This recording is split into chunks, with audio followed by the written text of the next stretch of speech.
on this episode, I actually don't want to play a little game. I just want to take a break from the beaten path and take a whack at my favorite slasher franchise, the Saw movies. From starting in 2004, ending with Saw 3D in 2010, and picking back up in 2017 with Jigsaw. And it's 8 movies total, woven perfectly into this plot hole-free tapestry where every mystery connects through all 8 movies. They would have made for some very complicated reading had they ever been in book form, but no, they went straight from screenplay to film.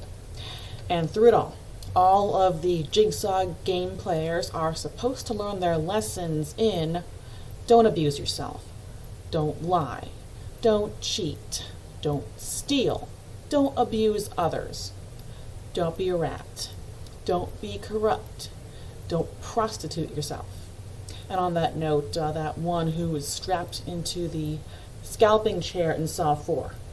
I used to, every year after I saw 1 and 2 on DVD, I would go to the theater every October when they would come out with 3, 4, 5, and 6. I'd go by myself before, I had a child and all that.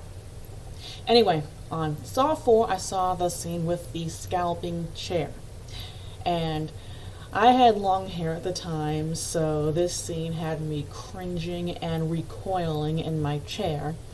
And a couple weeks later, I went short and sassy, just like I do now because, off the topic, my day job requires me to work with cranky, spinning, sometimes flammable stuff, so yeah, short and sassy.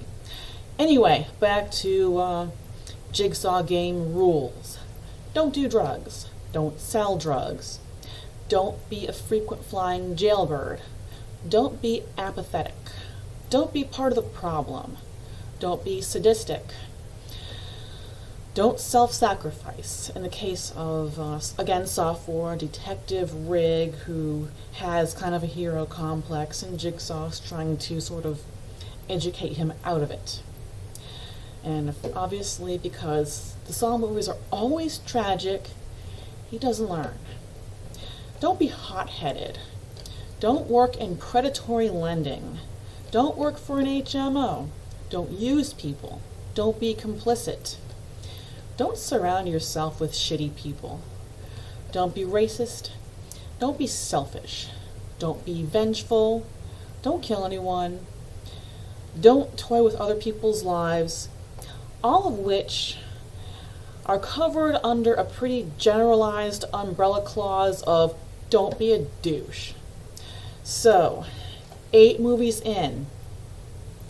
And if we are thinking realistically, we are wondering, 8 movies in, 10 years in, and then jump to 2017, why, obviously Jigsaw operates within the same city, so why, after all this time, even after the killer's death, why doesn't this city look a little bit more like Woodstock, all peace and love, because it's obvious that the Jigsaw games continue after his death, and the games seem to get worse and worse and worse.